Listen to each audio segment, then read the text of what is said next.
name, email and also membership information, including account number and also status.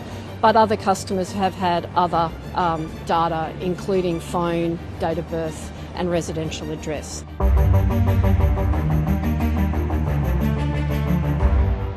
Thank you for joining the program.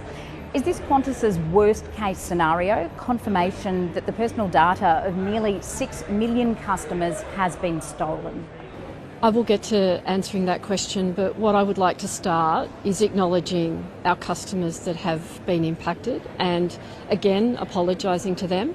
I want them to know that I am taking this seriously and will continue to take this seriously. When this breach occurred, our number one focus has been to, as quickly as possible and as transparently as possible, communicate to them, because in these moments information is really important and also accuracy is really important. So as we are here today, we've just completed the forensic review of the data that was in this platform that was breached, and we are confirming today for every customer that was in that database what information of theirs was in this database. The vast majority of that have been name, email and also membership information, including account number and also status.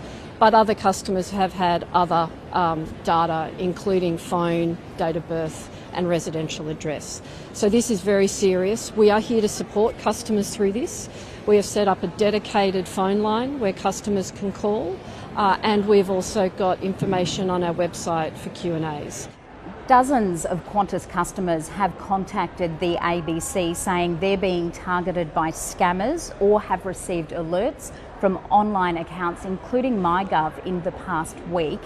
Is Qantas receiving similar complaints? We've actually had a variety of customers reach out to us, some with concerns, and for those customers that have reached out to us, we've responded by supporting them, both in terms of people either via phone or follow-up information. That is actually really supportive because every single customer that has been impacted by this is important to us. In terms of scams, it is really important for customers to remain alert. The one thing it is also important to know is that we will never contact customers asking for PIN numbers or passwords, but we are also monitoring the systems, and this data has not yet been released. And so we know from what we can see that to be the case, but we are monitoring this 24/7, and we have a team with eyes on this all the time. Has Qantas been able to confirm that the breach has led to a rise in scam activity?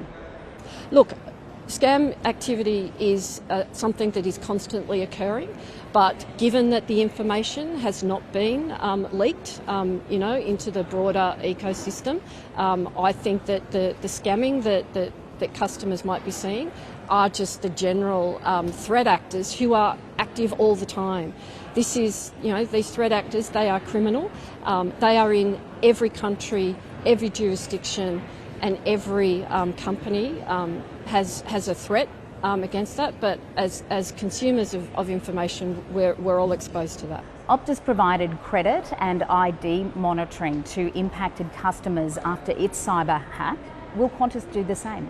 So we have provided, if a customer calls our dedicated call line, the access to have ID security services as a part of that, absolutely. But most importantly, which is a little bit different in this situation, credit card information, passport information, key identity information, whether it be password or PIN numbers, we know that weren't as a part of this breach. So that's not diminishing the seriousness of this, but we are providing customers that support if they need it.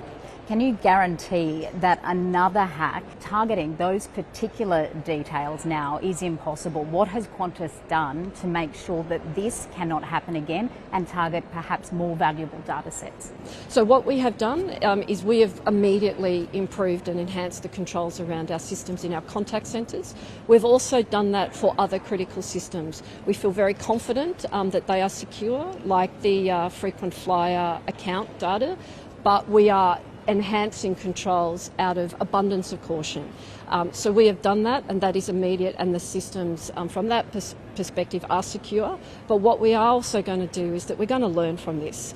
We're doing a big, quite extensive investigation in terms of the why, and there will be actions that come out of that we will action as quickly as possible. Do offshore and third-party centres need better security? Whether you are a contact centre onshore or offshore, we are going to look at everything and we are going to enhance our security. We are, though, not apportioning blame to third-party providers. We are taking, and I am accountable for this, and we will make sure that we see through to the end, learning and making sure that we lift the controls in our systems, whether it be offshore or onshore. Has Qantas now received a ransom demand?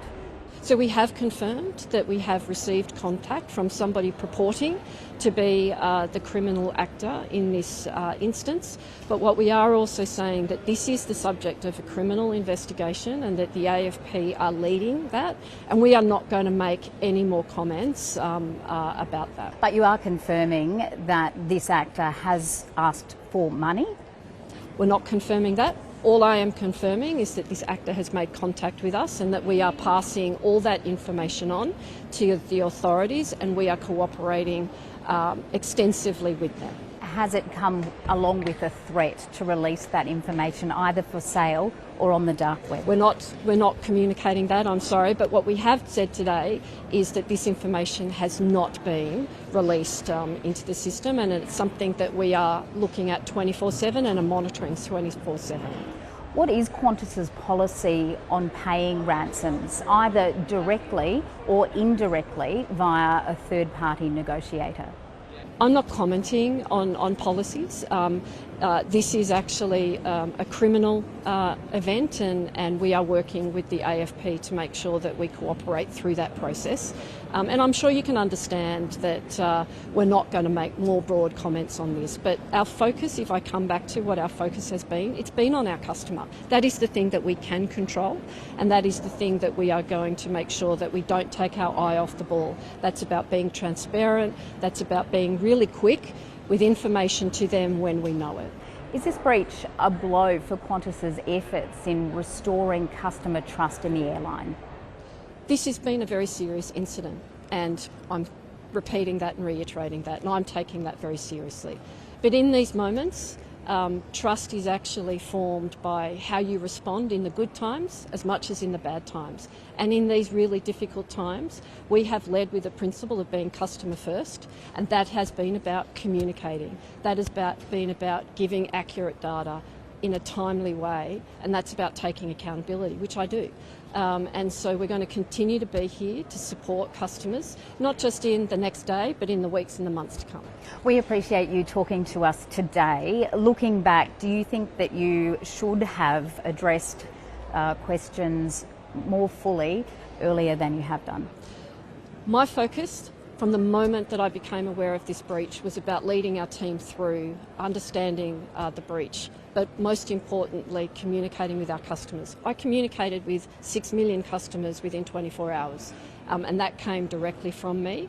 As soon as I felt confident that our team had been able to respond in that first 72 hours, I made my way, and I did actually start to communicate with the media as soon as I could practically do on Friday. But I am here today, and I will continue to be here now and in the weeks to come. We've learned today that customers' tiers have also been compromised. How big an issue is this specifically for Qantas Chairman's Club members? Look, any breach of personal data is a concern to us, and I understand that it would be a concern to customers, which is why communicating to them, making them aware of what data was potentially as a part of this breach is the number one and the most important thing that we have been focused on. And then the second one is about supporting customers as they manage in the coming days and weeks. But I also come back to this data has not been breached yet, and we will do everything in the options that we have to protect that. Just finally, are you reaching out individually to some customers, for instance, those in the Chairman's Club? We are reaching out to every single customer, and whether that be a bronze or a non-frequent flyer or a higher tier customer, they are all important to me, and we will make sure that we support all of them. Vanessa Hudson, thank you for joining the program. Thank you.